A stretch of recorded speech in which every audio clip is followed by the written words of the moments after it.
New জার্সির south river এলাকায় একটি বাড়িতে বিস্ফোরণে সাবেক এক পুলিশ কর্মকর্তা নিহত হয়েছেন।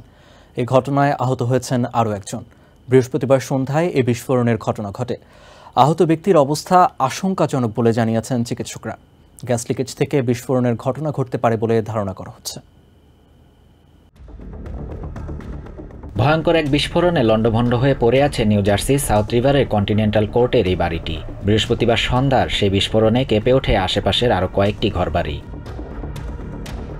প্রতিবেশীদের ফোন পেয়ে দ্রুত ঘটনাস্থলে পৌঁছালে ধ্বংসস্তূপের মধ্য থেকে গুরুতর অবস্থায় দুজনকে উদ্ধার করে পুলিশ। ঘটনাস্থলে ৬২ বছর বয়সী কেভিন গিলবার্টের মৃত্যু হয় বলে জানিয়েছেন উদ্ধারকর্মীরা। গুরুতর অবস্থায় অপর ব্যক্তিকে ভর্তি করা হয় স্থানীয় হাসপাতালে। তার অবস্থা আশঙ্কাজনক বলে জানিয়েছেন চিকিৎসকরা।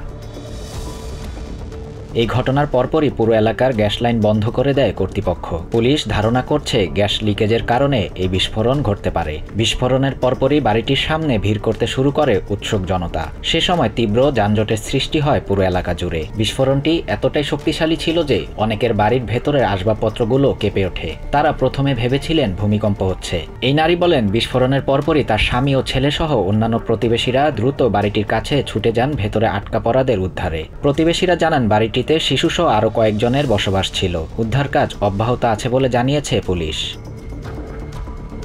শাহরিয়ার শাফাত, TVN 24 নিউজ ডেস্ক।